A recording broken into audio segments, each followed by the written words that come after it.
All right, and last but not least, you have Pisces rising and sun. This new moon in Sagittarius is happening in your 10th house of career, which is super exciting. And it's a new beginning for you in the area of your goals, of how you envision your future unfolding, and of course, this really visible area of your chart, which has to do with notoriety, recognition, people feeling like they appreciate you or see your skills and talents in something, and career goals. So if those areas of your life have felt like they have fallen flat for you in the recent times, this is going to be a time in which you're going to notice that your reputation expands in a really beautiful way. And I definitely see that with the Six of Wands being the first card that I pulled for you, and this also being a card of recognition. I definitely feel like this new moon is going to draw in the attention and attraction of other people to give you an applause, a thumbs up for all the good that you've been doing. So if you have a business, for example, or you're looking to get an interview, or you're trying to get in somewhere and kind of advance your life in some way, you might notice that you're more likely to be attractive right now, more likely to get a yes right now than before. However, this new moon is a little bit chaotic because it's making a quincunx to Uranus in your third house. So there's something about the quality of your mind that could be negatively influencing how you actually feel. And I really see that with the 10 of Wands and 5 of Cups. I feel like there are some things in your mind that you maybe have been ruminating on. The 10 of Wands is where we have baggage that we've picked up that we kind of refuse to set down. And we are overburdened. We are overworked. We are mentally overstimulated. We're exhausting ourselves with our own mind. Maybe you've been really busy and like the things that you have to take care of are overwhelming you. So it's either your actual day-to-day life is pretty hectic, or it's the mindset that's really getting kind of in your way. And so it's going to be important for you to be aware of that during this period of time, to have a little bit more of this Queen of Swords energy, which is having boundaries, especially boundaries with yourself and with your own thoughts. So if we have this quincunx with Uranus in the third house and it's manifesting as anxiety and busyness and being overstimulated, you need to have the boundaries to say, I'm only going to focus on one thing at a time. I'm going to say no to everything else I'm going to do. I'm going to create a schedule. I'm going to get support or help, whatever it is that you need to use this level of discernment as well as logic, because maybe you're getting also in your head and you're like, okay, I'm worried about this. I'm ruminating. I'm worried. And the 5 of Cups really tends to focus on like regret and disappointment and what has gone wrong. So you guys might be picking up this burden with the 10 of Wands of being overstimulated and worried about things that are in the past that maybe have gone wrong, that you felt like weren't fair or weren't just, or maybe you are thinking about fights that you've had with people or conflict, or maybe you have conflicting goals and those are giving you anxiety. But there's something where you're kind of focusing on what's not going right, or what has in the past gone wrong, or what you've been disappointed in the past. So there's something here where it's like, it's time to lay down those swords, those thoughts, those areas of rumination, and focus more on bringing your mind together as a tool to benefit you, as a way to focus your energy and perspective on what serves you. And this is going to help stabilize you a lot. This new moon is also squaring Neptune in the first. So there's something about your life that right now feels like you're having more recognition and things are kind of blossoming a little bit more in terms of career path.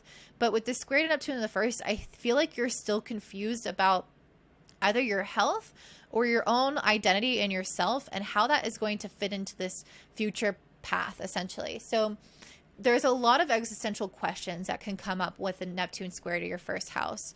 So, or the new moon squaring Neptune in your first house. You guys are already going through many spiritual awakenings with any moon that aspects Neptune in your first. You guys are having these soul level deep questions, existential questions, again, about who you are and what's the purpose of all this and where is it going. And sometimes that can be really helpful because it creates a little bit of moldability to your identity, and it allows you to take shape into new forms and express yourself in new ways. And it makes you more sensitive as well. And that can be beneficial for your intuition and just having heightened senses to pick up on necessary warning signs, necessary, signs that you're on the right path, like whatever that is. So it has a lot of benefits, but it can also be physically tiring. It can make you confused about yourself and your path. It can make you feel uncertain. It can cause you to kind of feel like you're stuck on a hamster wheel of rumination because you're not arriving to a concrete conclusion. And so a lot of this can be overwhelming. So a lot of this needs to be like, even though you have, I think, some career stuff developing for you or some visibility developing for you, there needs to be some surrender when it comes to your physical body or even just you and your life and your identity and how that's going to unfold. So having that be, again, something that you surrender, where it's okay to have questions. It's okay to not know. It's okay to not have control. And I just saw 555. So changes and things could be happening in your life. And it's almost like I'm just willing to just ride it out. I'm willing to just accept what happens in my life right now because it's leading me somewhere for a spiritual purpose.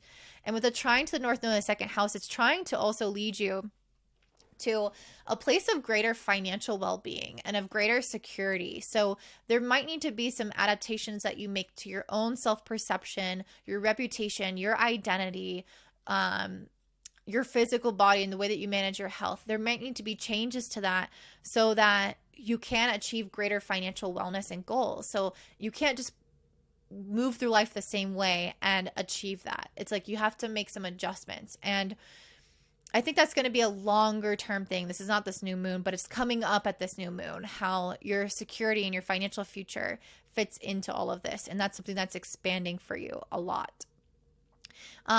You guys also have Mercury in the 11th house, sextiling Venus in the 9th, and trining Jupiter in the 3rd. All of these houses have to do with our mind and our connection with our vision and our future goals. And so I feel like you guys are going to be focused right now with this longevity card on what has legs. What is my very long-term goals? Like, where am I headed in the next 3 to 5 years or 10 years? Like, does what I'm doing make sense for where I'm trying to go in this long term? And you might find that you have new ideas and clarity and conversations, and people come to you to discuss these things, and you might feel like you're gaining a lot of wisdom and clarity from those connections or from these maybe realizations that you're having.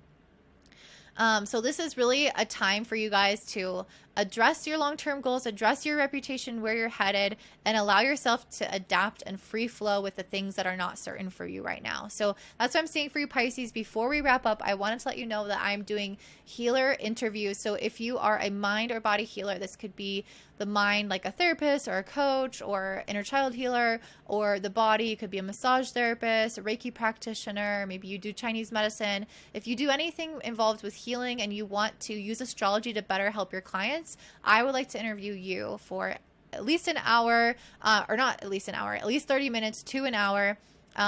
Just save an hour just in case. And in exchange, I will give you a 2024 personalized astrology forecast. So if you're wanting that, definitely email me, contact@willowswim.com, write in healer interview in the subject. And I hope I will see some of you guys on that call. And if not, I will see you next week. And I hope you guys have a great one.